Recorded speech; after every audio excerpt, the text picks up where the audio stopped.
Mr. Speaker, in 2017 speech from the throne, the government undertook to conduct a thorough review of transportation and to produce a green paper on the future of transport that will provide various options for modernization, which also takes into account the needs of the differently abled.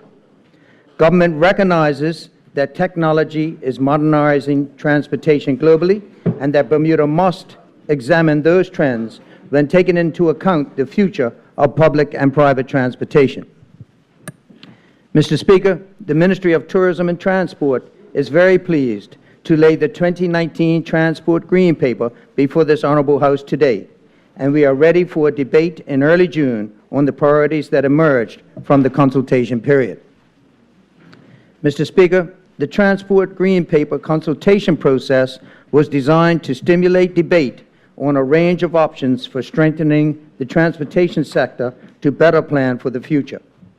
The public was invited to comment and engage in discussion between November 2017 and December 2018 to identify and modernize transportation efficiencies and policies that are realistic, physically prudent, and enhance transportation safety and experiences for all. Three overarching themes emerged when we assessed the issues, comments, and thoughts of respondents during the extensive consultation period. These themes centered on reliability, safety, the desire for frictionless transport experiences.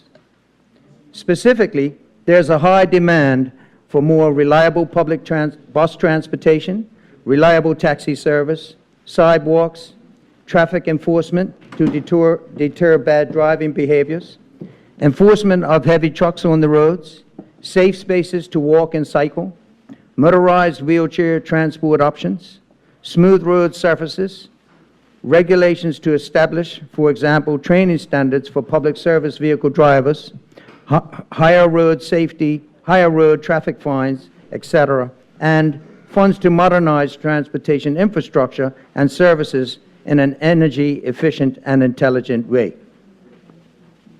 Mr. Speaker, the Transport Green Paper has caused us in the Ministry of Tourism and Transport to reevaluate our short and long-term goals over the next 5, 10, and 20 years, and focus on the future by making the necessary changes required to modernize our transportation infrastructure. We will be setting new goals and priorities. Mr. Speaker, we will start by implementing many of the hundreds of recommendations offered by our stakeholders, who included residents, students, managers within public authorities, business groups, and visitors regarding, for example, supporting taxi and minibus solutions relating to rates, central dispatching, and credit card acceptance, issuing 20 new special taxi permits of the 88 special permits allowed by legislation for 5 years to see if this will help alleviate some of the demand problems experienced at peak times and late in the evenings. Delivering on safety programs for safer drivers, walkers, and pedal cyclists, implementing speed camera and stoplight initiatives, approving more wheelchair-accessible taxis and minibuses with lifts, incentivizing community service vehicle transport options for our differently abled residents, procuring a new energy-efficient public buses and bow-loading ferry fleet with a digital fare media and GPS tracking applications for better customer experiences, increasing road traffic violation fines to $300 across the board, except driving without due care and attention and driving while under the influence, which may incur heavier fines.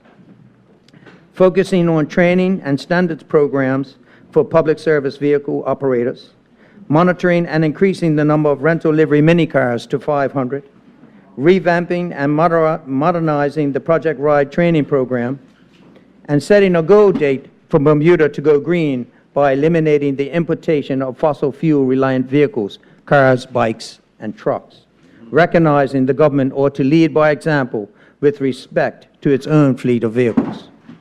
There are many more suggestions that will be taken into consideration as we move public policy forward.